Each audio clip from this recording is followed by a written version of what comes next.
دنیا کے سرداروں کس کو راضی کر لو، اے دنیا کے تاجروں زمینداروں اور اے دنیا کے مالداروں حکمرانوں کس کو راضی کر لو، کس کو ساتھ لے لو، کس کی طرف دوڑ لگا لو. ہاں، اور اللہ کو ساتھ لینے کا راستہ، اللہ تک پہنچنے کا راستہ، اللہ کو راضی کرنے کا راستہ وہ کیا ہے؟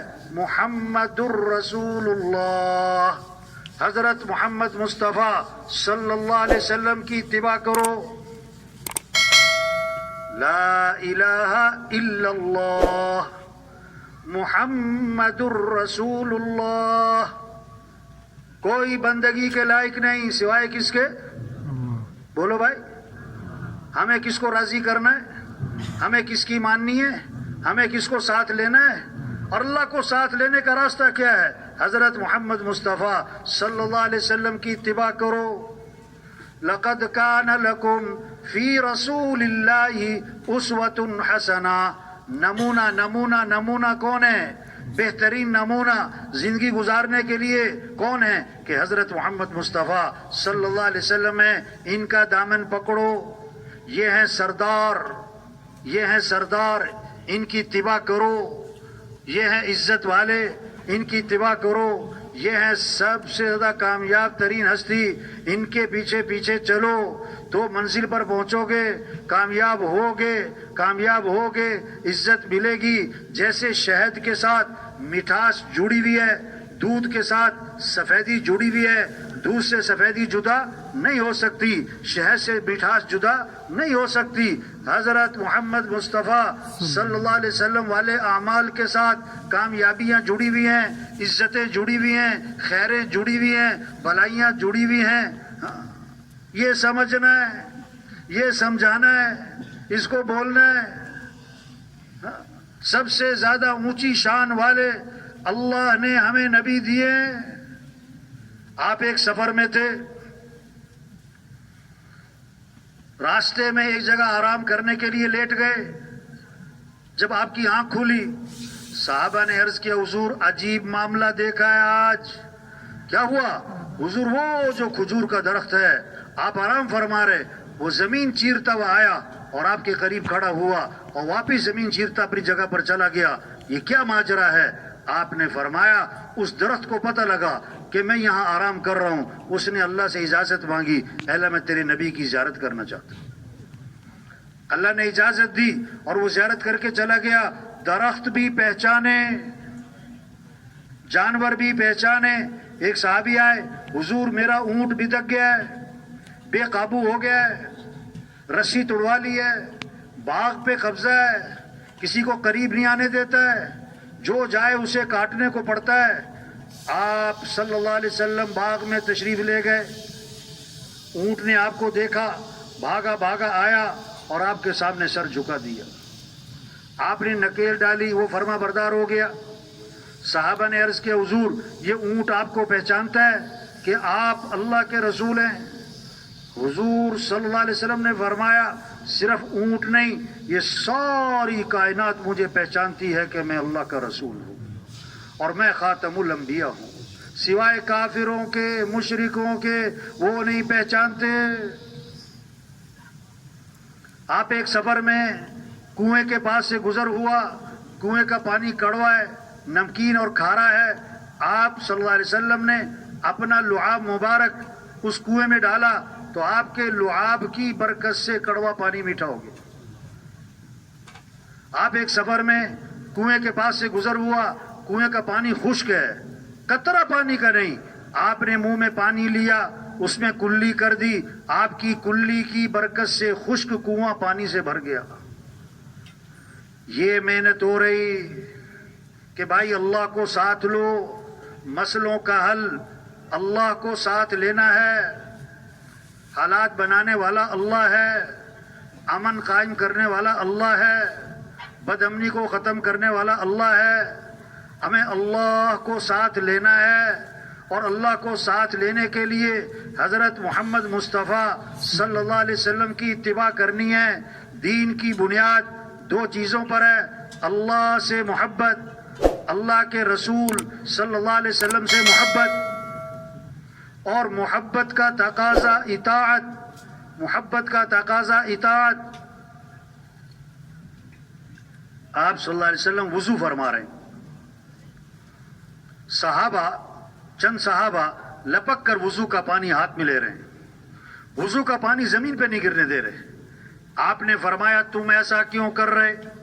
تم ایسا کیوں کر رہے؟ انہوں نے کہا ہمیں اللہ رسول سے محبت، ہمیں اللہ رسول سے محبت، ہم محبت میں ایسا کر رہے ہیں. آپ نے فرمایا اگر تمہیں اللہ رسول سے محبت ہے تو پتہ کیا کرو، پتہ کیا کرو، بات کرو تو سچ بولو، وعدہ کرو تو پورا کرو، اپنے پڑوسی کو دکھ نہ دینا. عمل کی طرف متوجہ فرمایا. ہاں، اللہ سے محبت، اللہ کے رسول صلی اللہ علیہ وسلم سے محبت یہ بنیاد ہے. اور محبت کا تقاضا اطاعت، محبت کا تقاضا اطاعت، اتباع. اس میں سب سے پہلی چیز نماز، سب سے پہلی چیز نماز. ہمارے مسئلوں کا حل نماز ہے.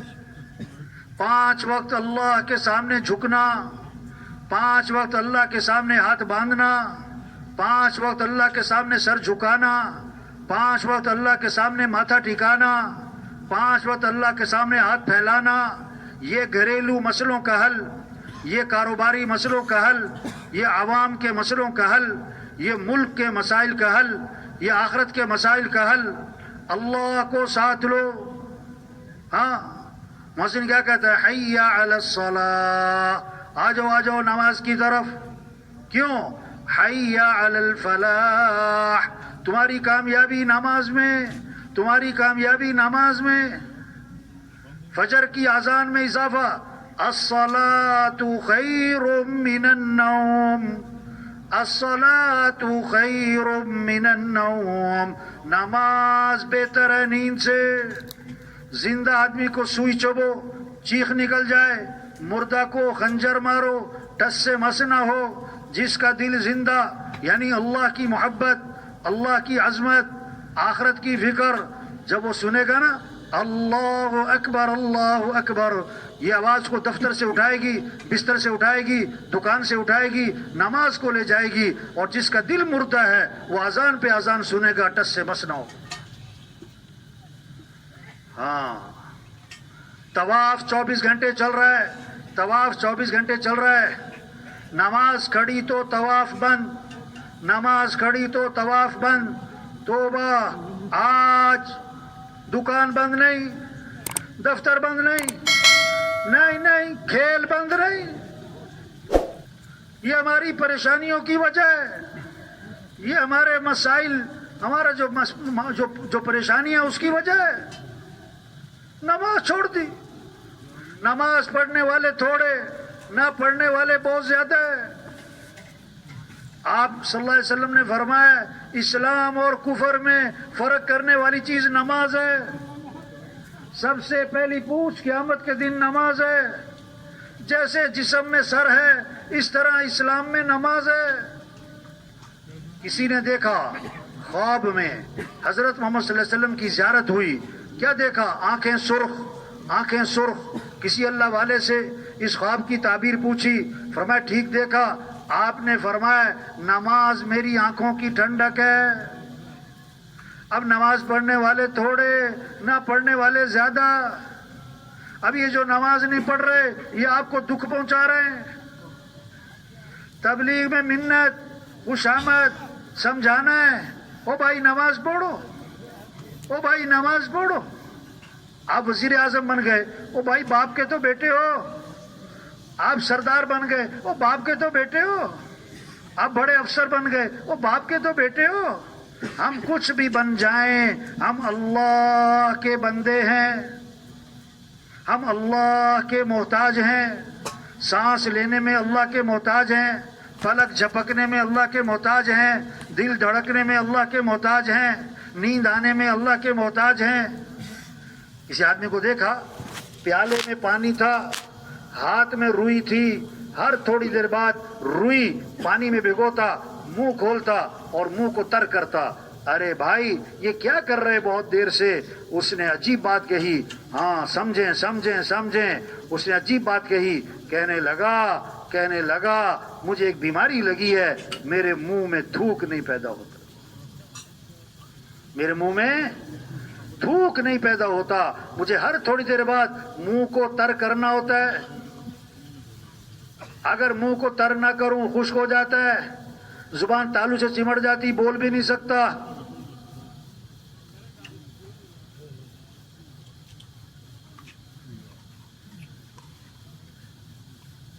ہم کچھ بھی بن جائیں، ہم اللہ کے بندے ہیں، ہم اللہ کے محتاج ہیں، ہم اللہ کے بغیر صفر ہیں. ایک لکھو، لگاؤ صفر 10، دوسرا صفر 100، تیسرا صفر 1000. اب صفریں لگائی جاؤ. 1000، 10,000، 1,00,000، 10,00,000، 1 کروڑ، 10 کروڑ. اب ایک ہٹا دو، پیچھے صفر صفر صفر. اب لاکھ کماؤ، کروڑ کماؤ. 1 دکان، 10 دکان، 1 سرداری، 10 سرداریاں، 10 وزارتیں، 10 حکومتیں. اللہ کے بغیر سب صفر، اللہ کے بغیر سب صفر. منزل پر پہنچنے کے لیے رفتار تیز کرنا زیادہ ضروری نہیں ہے، رخ صحیح کرنا زیادہ ضروری ہے. آج رفتار بہت تیز ہے، رفتار بہت تیز ہے، رخ غلط ہے، رخ غلط ہے. مال مل جائے، ملک مل جائے، عہدہ مل جائے، شہرت مل جائے، واہ مل جائے، گاڑیاں مل جائیں، نہ رخ صحیح کریں، ہمیں اللہ مل جائے. ہم اللہ کے محتاج ہیں.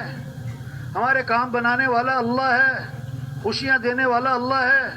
ہمیں اللہ کو ساتھ لینا کیسے؟ حضرت محمد مصطفیٰ صلی اللہ علیہ وسلم کی اتباع. اس میں سب سے پہلی چیز نماز ہے.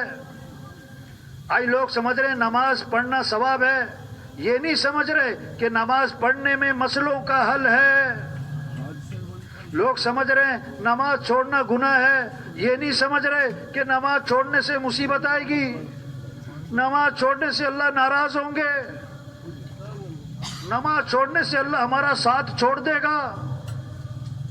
ہاں، بچہ 7 سال کا ہو گیا، کیا فرمایا؟ اسے حکم کرو بیٹا نماز پڑھو. 8 سال، 9 سال، 10 سال، 10 سال کا ہو گیا، اب نماز نہیں پڑھتا. آپ نے فرمایا اس کی پٹائی کرو. آپ تو پٹائی سے بچانے آئے، لیکن نماز اتنی اہم چیز، بچہ نماز نہ پڑھے کہ پٹائی کرو. آپ نے فرمایا میرا جی چاہتا ہے کسی کو نماز پڑھنے کے لیے کھڑا کروں، گھروں میں چکر لگاؤں، جو نے نماز پڑھی لیکن گھر میں پڑھی، مسجد میں نہ آئے، میرا جی چاہتا ہے ان کے گھروں کو آگ لگا دوں. ہائے ہائے ہائے، آپ تو آگ سے بچانے آئے. ہماری پریشانیوں کی وجہ اللہ کا ساتھ چھوٹ جانا ہے، اللہ کا ناراض ہونا ہے. نماز کو چھوڑ دیا. یہ محنت ہو رہی کیسے نماز زندہ ہو. جو فجر کی نماز پڑھے پھر ظہر کی نماز پڑھے، اللہ فجر سے لے کر ظہر تک کے گناہ معاف فرما دے. عصر پڑھے گا عصر تک کے معاف، مغرب پڑھے گا مغرب تک کے معاف، عشاء پڑھے گا عشاء تک کے معاف. اور کیسی آسان بات. آپ نے فرمایا جو عشاء کی نماز جماعت سے پڑھ لے پھر فجر کی نماز جماعت سے پڑھ لے، اسے ساری رات عبادت کا ثواب ملے گا. ہاں، رمضان ہے، روزہ رکھیں. ہم اللہ کے بندے ہیں. گرمی ہو، سردی ہو، دن لمبا ہو، دن چھوٹا ہو، ہم تو اللہ کے بندے ہیں. ہمیں تو اللہ کا حکم دیکھنا ہے. ابراہیم علیہ السلام کو اللہ نے بیٹا دیا، حکم دیا کہ ذبح کرو، حکم پورا کریں. بیٹے کی جان جائے، بیٹے کی جان بچائیں، اللہ کا حکم جائے. قیامت تک کے انسانوں کو پیغام دیا ہم بیٹا قربان کر سکتے ہیں، حکم قربان نہیں کر سکتے. بیٹے سے پوچھا بیٹا یہ حکم ملا ہے تجھے ذبح کروں، تیری کیا رائے؟ بیٹا بھی کس کا ہے؟ ابراہیم علیہ السلام کا ہے. تربیت کس کی ہے؟ حاجر علیہ السلام کی ہے. ایمان کے ماحول میں تربیت ہے، ایمان کی بات سکھائی گئی ہے، ایمان کو دل میں اتارا گیا ہے، اللہ کی عظمت دل میں بٹھائی گئی ہے. تو بیٹا کیا کہتا ہے؟ ہاں، بیٹا کیا کہتا ہے؟ یہ ہے ایمان والوں کا جواب. یا ابت فعل ما تؤمر، ستجدونی انشاء اللہ من الصابرین. اے میرے والد، آپ کو جو حکم ملا ہے آپ کر گزریں، آپ انشاءاللہ مجھے صبر کرنے والوں میں سے پائیں گے. یہ ہے ایمان. حکم پورا کرنا ہے. اب رمضان آ رہا ہے، روزہ اللہ کا حکم ہے، مولوی صاحب کا نہیں، مولوی صاحب کا نہیں. 7 باتیں فرمائیں سید الکونین سرور دو عالم امام الانبیاء حضرت محمد مصطفیٰ صلی اللہ علیہ وسلم نے رمضان آنے سے پہلے 7 باتیں فرمائیں. یہ 7 باتیں گھر گھر ہوں، اس کے تذکرے ہوں، چرچے ہوں، بچوں میں باتیں ہوں، بڑوں میں باتیں ہوں. 7 باتیں فرمائیں. پہلی بات فرمائی آپ نے، دیکھو رمضان کا مہینہ آ رہا ہے، یہ برکت والا مہینہ، یہ برکت والا مہینہ، برکتیں سمیٹنی ہے. دوسری بات، اللہ اپنے بندوں کی طرف متوجہ ہو جاتے ہیں، بندوں کو بھی چاہیے اللہ کی طرف متوجہ ہو جائیں، باقی طرف سے توجہ ہٹا لیں. تیسری بات فرمائی، اللہ اپنی رحمت خاص